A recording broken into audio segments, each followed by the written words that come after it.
It's 10 trivia questions on monsters. This is Trivia with Buds.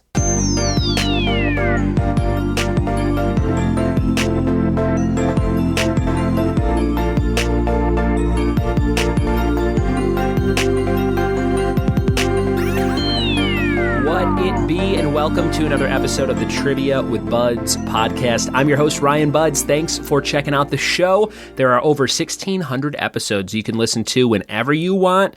No paywall, giant archive. And some people have messaged me recently and said, hey, where can I find all of the old episodes? Because they only show like 100 or so on iTunes or the podcast app, and Spotify, for some reason, limits them too. But if you search Trivia with Buds Libsyn, Libsyn. That is my hosting service, and they're all there for sure. And there's a search box in the top right-hand corner, which is handy if you're looking for a certain topic in trivia. I use it all the time myself because after 1,600 episodes, I have no idea if I've done something before. So for example, like today's episode, Monsters, it's a PowerPoint from 2017 that I did at Live Trivia Nights. And I'm like, did I ever do this one as a podcast? And back in 2017, I was not using a ton of PowerPoints from the live nights for the show, and I was only doing 1 or 2 shows a week, so it was rare that I would even turn to those. But here we are, now using it 5 years later. But today's episode is on monsters. Before we get to monsters, I want to read an email, which is the opposite of monsters or monstrous.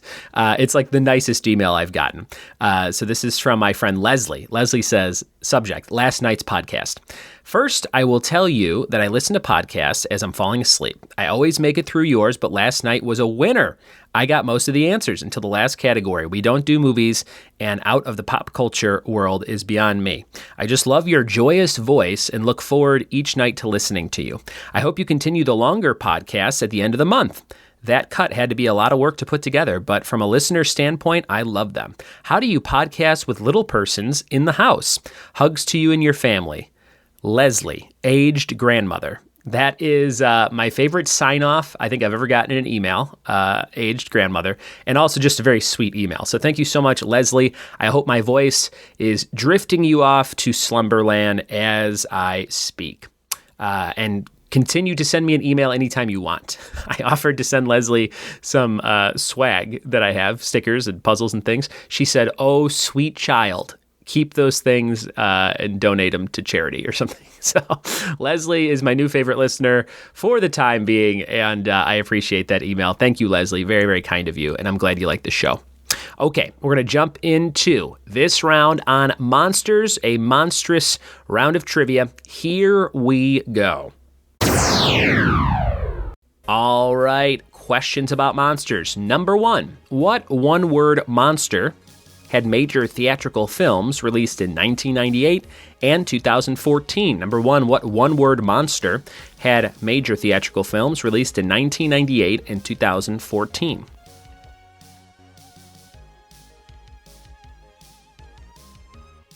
Question number 2, in the movie Monsters, Inc., the character Celia May has what for hair? Number 2, in the movie Monsters, Inc., the character Celia May has what for hair?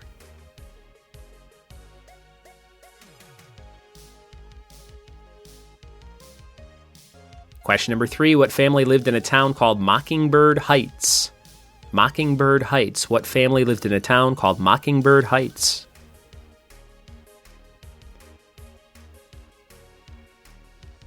Number 4, who did the voice of the monster in the 2016 film When a Monster Calls? Number 4, who did the voice of the monster in the 2016 film When a Monster Calls?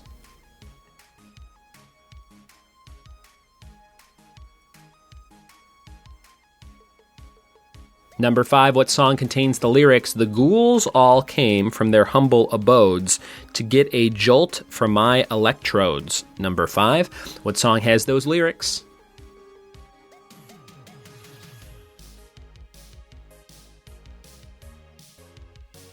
Number 6, Bad Habit, El Jalapeno, and Hog Wild are all the names of famous what? Number 6, Bad Habit, El Jalapeno, and Hog Wild are all the names of famous what?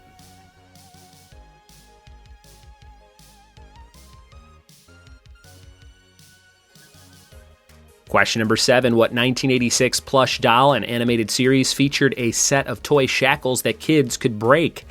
Number 7, what 1986 plush doll and animated series featured a set of toy shackles that kids could break?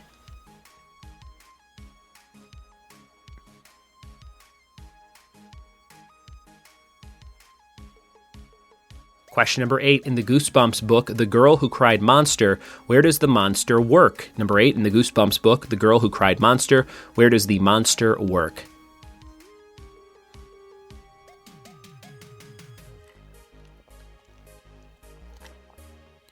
Number 9, The Monsters Are Due on Maple Street is episode 22 of what famous TV show? Number 9, The Monsters Are Due on Maple Street is episode 22 of what famous TV show?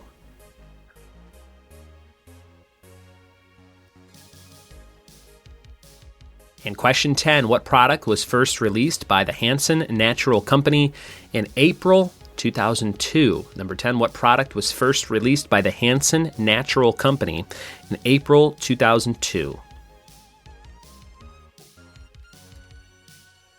Your bonus 2-point question, number 11, name either of the first 2 Universal Monster movies from 1923 or 1925. Name either one of the first 2 Universal Monster movies from 23 or 25. Those are your questions on monstrous things. We'll be back with the answers right after this noise. We are back with the answers to Monsters Trivia. Let's see how you did on today's quiz. Number 1, what one-word monster had major theatrical films released in 98 and 2014? That was Godzilla. Godzilla, of course, a million other movies, but those were the 2 big U.S. releases. For 98 with Matthew Broderick and 2014 with Bryan Cranston. Number 2, in the movie Monsters, Inc., the character Celia May has what for hair? Snakes. That is Mike Wazowski, his girlfriend, and she has snakes for hair. Number 3, what family lived in a town called Mockingbird Heights? The Munsters. The Munsters, not to be confused with the Addams Family, who were equally creepy. Number 4, who did the voice of the monster in the 2016 film When a Monster Calls? Liam Neeson. Remember trying to watch this movie with my 2.5-year-old daughter, and it was very scary for her, so we had to turn it off. Don't watch that with a toddler. When a Monster Calls. Liam Neeson. Number 5, what song contains the lyrics, the ghouls all came from their humble abodes to get a jolt from my electrodes? He did the mash. He did the monster mash. The monster mash. Number 6, Bad Habit, El Jalapeno, and Hog Wild are all the names of what? Monster trucks. And Hog Wild is spelled H-A-W-G. Monster truck names. Number 7, what 1986 plush doll and animated series featured a set of toy shackles that kids could break? My Pet Monster. My Pet Monster. Number 8, in the Goosebumps book, The Girl Who Cried Monster, where does the monster work? In a library. A library. And number 9, The Monsters Are Due on Maple Street is episode 22 of what famous TV show? The Twilight Zone. Rod Serling and The Twilight Zone. Number 10, what product was first released by Hansen Natural Company in April 2002? Monster Energy Drink. Monster Energy Drink. And number 11, for 2 points, name either one of the first 2 Universal Monster movies from 1923 or 1925. We had The Hunchback of Notre Dame or Phantom of the Opera. Hunchback of Notre Dame or Phantom of the Opera to get your 2 points there. And there you have it, 10 plus a bonus. 11 questions on monsters today. I hope you learned something fun or proved what you already knew to someone in a car that you're screaming at right now saying, I beat you, I won, I'm the best. These are fun episodes to play with a group of friends, including this week's episode, which was a full trivia night this past Monday. Go check out the supersized 40-minute episode with 5 rounds of trivia, and there's a link in the show notes to print off answer sheets and instructions and your scoreboard, which has the sums built into it. If you have Excel or numbers on your MacBook, the fields are populated. The total column is populated for you if you type stuff into rounds 1, 2, 3, 4, 5, and the bonus. You can populate those, and you don't have to add everything up yourself, which is pretty cool. It helps a lot for trivia hosts that are doing it on the fly. We have a fact of the day for you. The fact of the day is until 2011, anything lower than 11% ABV was not legally considered alcohol. Until 2011, anything below 11% was not legally considered alcohol. I did not know that. I'll have to find an article on that and read more about it. Thanks for listening. Thanks for telling a friend, and we'll see you next time for more Trivia with Buds. Cheers.